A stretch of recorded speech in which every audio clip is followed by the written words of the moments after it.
Bonjour, bonjour, bienvenue à toutes et à tous dans ce nouveau test sur Cocotte TV. Aujourd'hui, on va vous parler boîtier avec le Mystic 9 par Xigmatech. Un boîtier au format ATX, moyen tour, qui propose un panneau en verre trempé à l'avant, un panneau en verre trempé sur le côté gauche, pas moins de 4 ventilateurs RGB de base, le tout au format ATX avec un châssis qui est relativement moderne et tout ça pour un tarif qui est vraiment assez bas puisqu'on est sur une base de 69,99 €. On vous propose de le découvrir dans le détail, c'est tout de suite, c'est maintenant, c'est sur Cocotte TV. On commence ce tour de ce Mystic 9 par Xigmatech avec le packaging. On a un carton plutôt classique, par contre bonne nouvelle, à l'intérieur on a des protections qui sont intégralement en mousse, ce qui est plutôt mieux pour le verre trempé.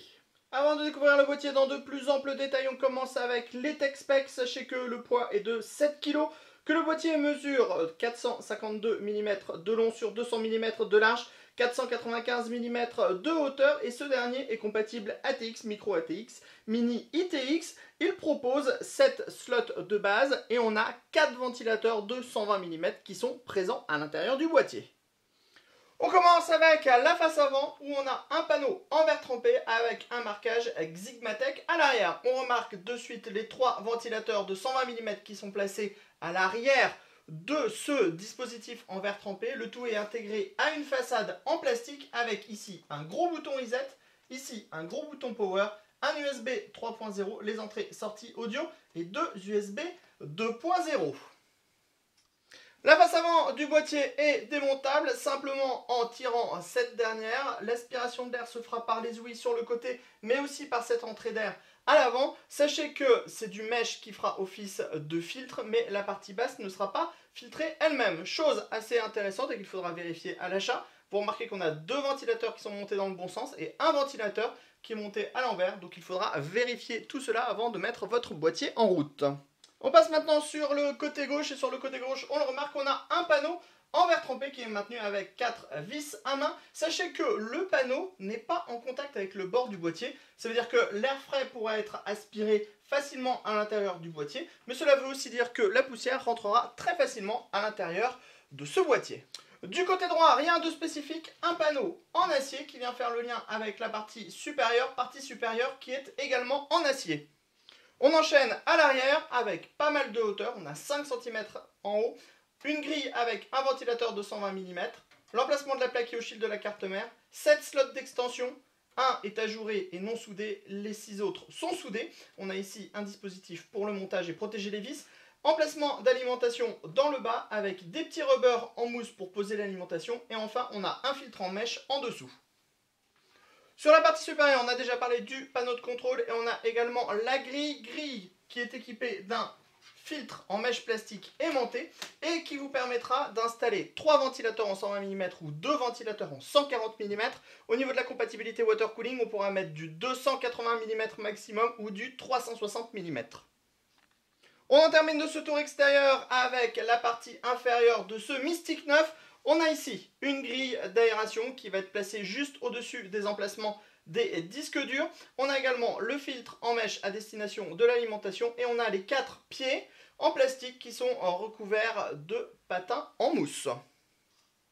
On passe maintenant à l'intérieur du Mystic 9 et vous allez le voir, on va faire le tour assez rapidement. On a un large accès backplate, on a des passages dans le haut, des passages sur le côté, le tout est compatible micro ATX, ATX. On remarque la présence de baies 5,25 pouces qui ne servent absolument à rien puisqu'il n'y a pas d'ouverture à l'avant du boîtier.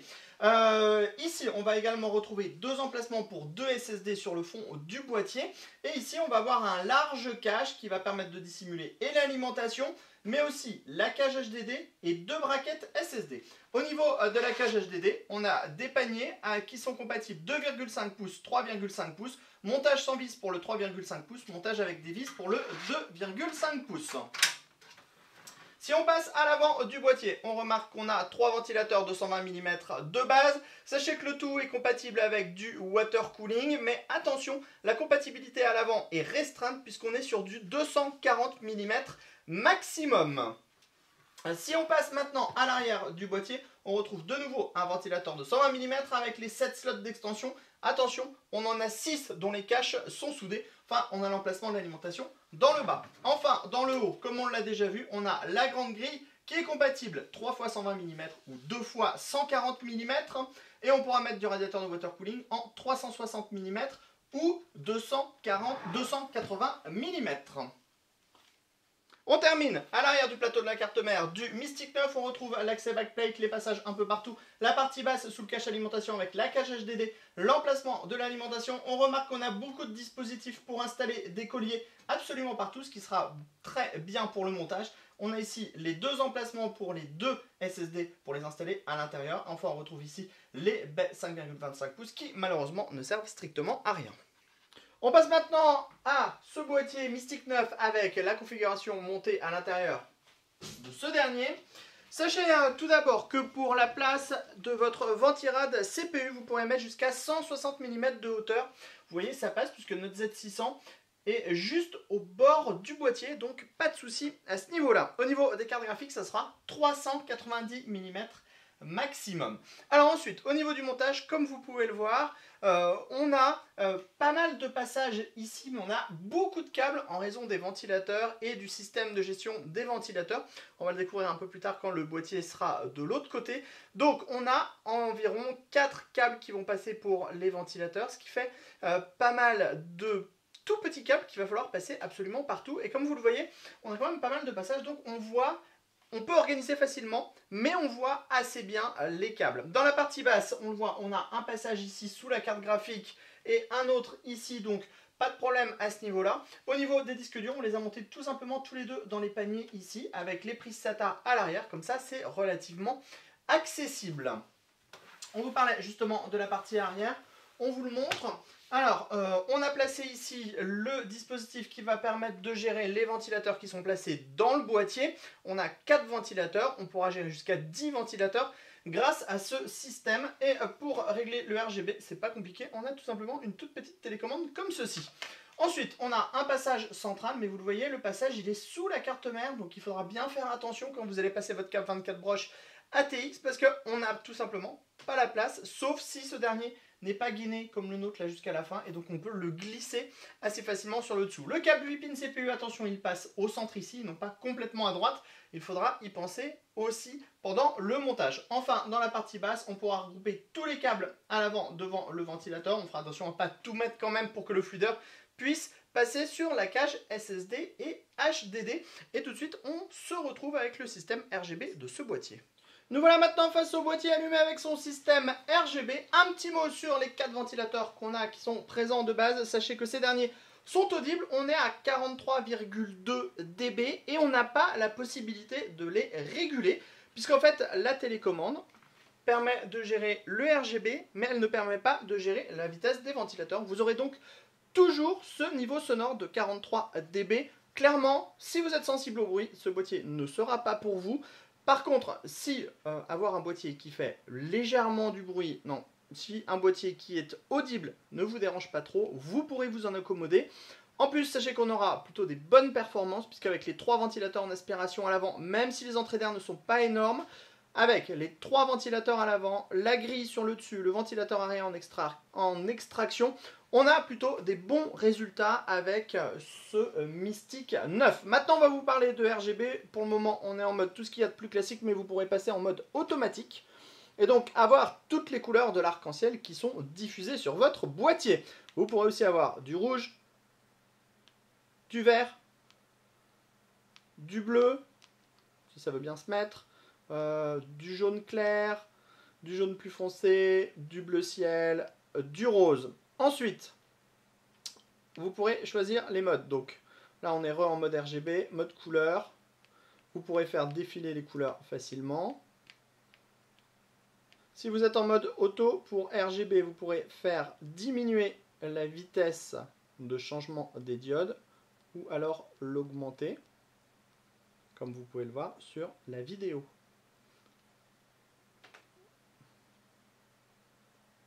Vous voyez, il y a vraiment 10 000 choses qui sont possibles et faisables avec ce boîtier au niveau du RGB. C'est plutôt sympathique, surtout pour 69 €. Vous pourrez aussi régler, bien sûr, la luminosité du minimum au maximum. Bon, clairement, ça défonce un petit peu les yeux quand même. Moi, j'adore ce mode quand il y a juste les couleurs qui changent dans tous les sens. C'est absolument n'importe quoi. Donc, on va passer à la conclusion directement sur ce boîtier Mystic 9. On vous rappelle le tarif, 69 €. Pour 69 €, vous n'aurez pas le meilleur châssis du monde. Loin de là, on peut mettre que 2 disques durs et 4 SSD. Donc ça va encore. Mais par contre, vous allez avoir un panneau en verre trempé à l'avant, un panneau en verre trempé sur le côté gauche. On va avoir un vrai gros système RGB avec pas moins de 4 ventilateurs. Alors ça, c'est clairement pas mal. Reste après à explorer plus en profondeur toutes les possibilités du RGB.